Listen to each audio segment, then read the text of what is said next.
Video guys, samahan nyo ako na ikutin ko itong London, Ontario dito sa area ng boss ko. So gusto kong maging familiar sa lugar na to, kaya maglalakad muna ako ngayon para malaman ko kung saan ang bus station dito. Tara guys, samahan nyo ako mag-ikot-ikot dito sa London, Ontario. Hello mga ka-dreamers! Welcome back to my vlog. Hello everyone! For today's video, share ko lang sa inyo yung top 10 school caregiver na accredited po ng TESDA sa Bulacan. Ito po yung 10 guys. I-take down note nyo na kung saan kayo malapit ay doon na po kayo mag-inquire kung kayo po interesado na mag-take po ng caregiving course dyan sa Bulacan. For school guys, Asian College of Science and Technology Foundation Incorporated, located at Santa Maria, Bulacan, JM Square Building, Poblacion, Santa Maria, Bulacan. Telephone number 044-6413-499. Second school, Colegio de San Jose, Malolos Incorporated, Bo Dakila, Malolos, Bulacan. Telephone number 044-791 0376. Yan po yung second school na nag-offer ng caregiver sa Bulacan area.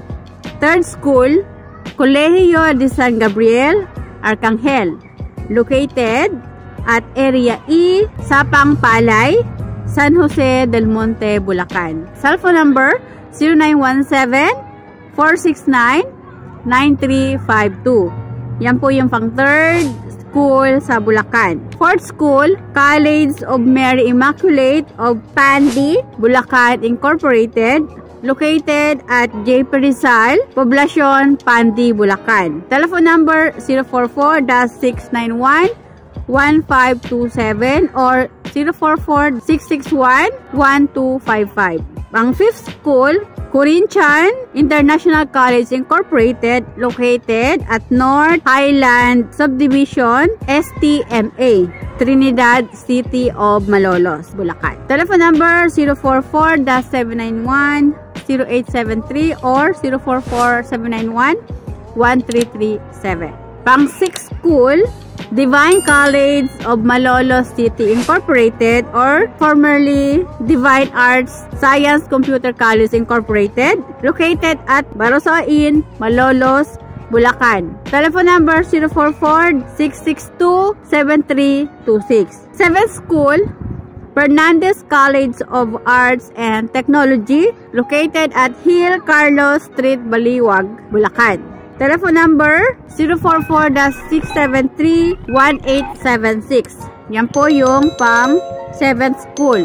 8th school guys, Liceo de Pulilan College Incorporated, address 338 Longos, Bulacan. Telephone number 044-795-0221.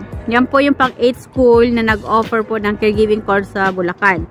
9th school, Maraceli Institute of Technology Incorporated, address Lot 1263B 10, Barangay Tuktukan, Giginto, Bulacan. Yan po ang address. Telephone number 044-794-4629. Pang 10th school, Marian College of Baliwag Incorporated, located at Poblacion, Baliwag, Bulacan.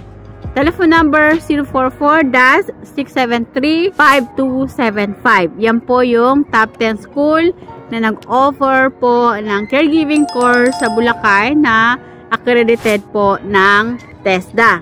Ulitin ko guys, yung mga school, Asian College of Science and Technology Foundations Incorporated. Second, Colegio de San Jose, Malolos Incorporated. Third, Colegio de San Gabriel, Arcangel. Fourth, College of Mary Immaculate of Pandi, Bulacan Incorporated. Fifth, Corinthian International College Incorporated. Sixth, Divine College of Malolos City. Seventh, Fernandez College of Arts and Technology.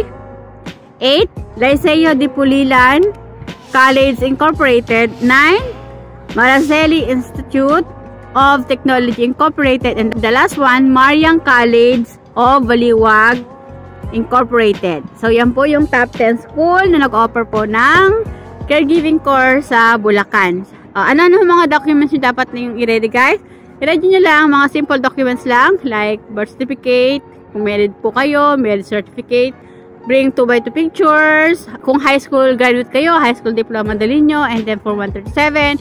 Kung college naman po kayo, ay dalhin nyo po yung certificate or diploma nyo sa college at saka transcript of record nyo. Yan po ang mga basic na requirements ng TESDA kung kayo po ay gusto mag-take ng caregiving course sa area nyo sa Bulacan.